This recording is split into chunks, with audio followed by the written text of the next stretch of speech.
Awan warna-warni yang terlihat di seluruh China, apakah ada perubahan di Cakrawala? Dalam beberapa hari terakhir, awan warna-warni sering muncul di banyak tempat di China.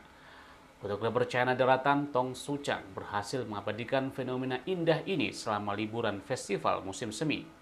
Awan warna-warni muncul dalam berbagai bentuk di langit di Sichuan, Tibet, dan Provinsi Yunnan.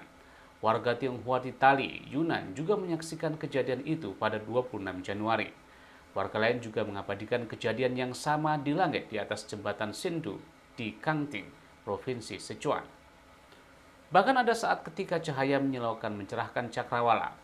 Menurut outlet berita China Apollo, penduduk sempat mengatakan bahwa mereka belum pernah melihat fenomena itu sebelumnya. Banyak netizen Tiongkok memposting ulang fenomena ini di media sosial China. Bagi mereka, ini adalah simbol keberuntungan. Dalam budaya China kuno, permainan warna awan memiliki arti lebih dari itu. Awan berwarna-warni terkait erat dengan makhluk ilahi dalam catatan sejarah China dan cerita rakyat. Misalnya ada cerita tentang Qin Keji, seorang Korea yang hidup pada abad ke-19 dan melakukan perjalanan ke China. Dia berkultivasi di pegunungan Chongnan. Suatu hari dia menulis surat kepada Kaisar Xuanzong, kaisar ketujuh dari dinasti Tang. Dia menyatakan, "Saya menerima dekret yang dikeluarkan oleh Kaisar Langit Gyo. Saya diberi peran sebagai pejabat di istananya. Saya akan naik ke surga pada tanggal 25 Februari. Ketika hari itu tiba, awan berwarna-warni berkumpul di langit dengan burung bangau, angsa putih, dan burung fonik berputar-putar.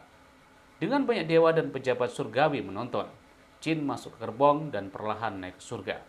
Permainan warna awan juga muncul saat Buddha Milarepa menyelesaikan kultivasinya dan naik ke surga. Pelangi raksasa muncul di udara.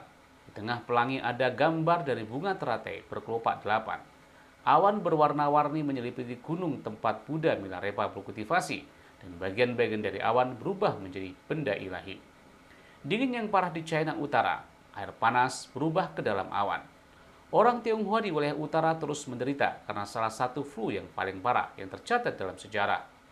Cuplikan dari seorang netizen Tiongkok menunjukkan cuaca buruk telah menutupi setiap permukaan di rumahnya. Suhu di dalam ruangan minus 40 derajat Celcius. Hal yang sama terjadi di sebuah bangunan tempat tinggal. Embun beku terlihat menutupi pintu dan dinding. Ada kabut udara dingin di dalam gedung. Selama gelombang dingin ini, seorang Tionghoa masuk wilayah timur laut melakukan percobaan kecil. Dia keluar dengan percikan air panas ke dalam udara. Air segera berubah menjadi awan yang melayang. Netizen lain memposting video yang menunjukkan botol air perlahan membeku.